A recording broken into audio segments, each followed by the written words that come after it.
everybody check in on Facebook? Yeah, come on. You got apples, droids, you got something, I don't know. But I mean, seriously, this is a place that I would check in. I mean, this is Bally's, like Comedy Club. I'm going to check in here. I checked in earlier. I don't know if I'm going to check in certain places. For instance, if this was the Fiesta Hotel, I'm not checking in there. And don't get me wrong, they do everything in life to try and get me to check in.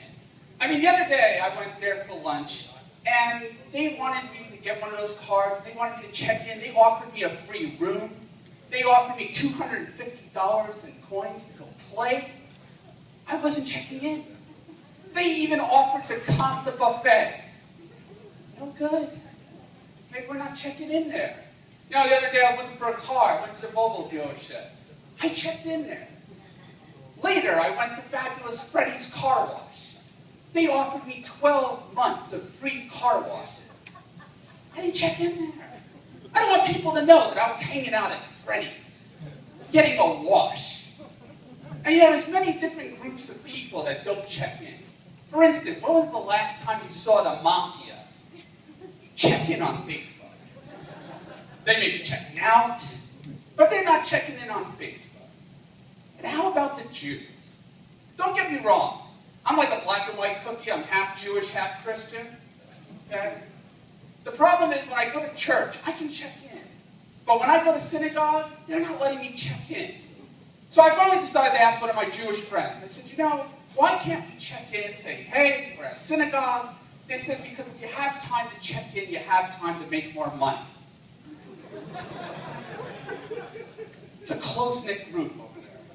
But you know, the Jews have created everything. I mean, for instance, coined phrases. Okay? You know that came from a Jew.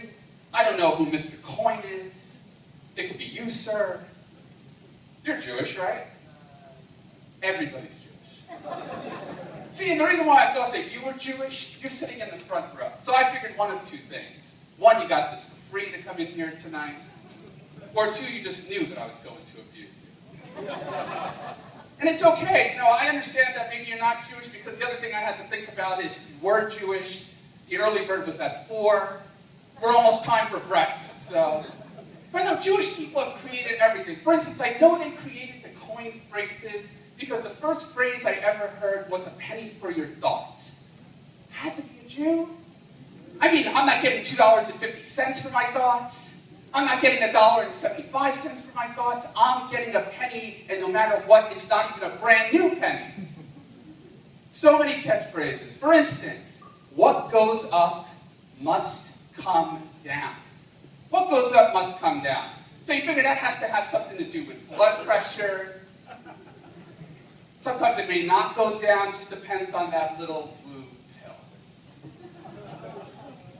But you know, so many phrases in life. For instance, okay, you look like a happy couple. Okay, how long have you been together? 2 hours. So I guess my question for you is, why do fools fall in love? I mean, who gave you guys permission tonight to fall in love? And I know what you're thinking, sir, love don't cost a thing. Let me tell you something, 2 bankruptcies, a repo, love costs a lot. Hey, I'm Ross Green. Enjoy the rest of the show tonight.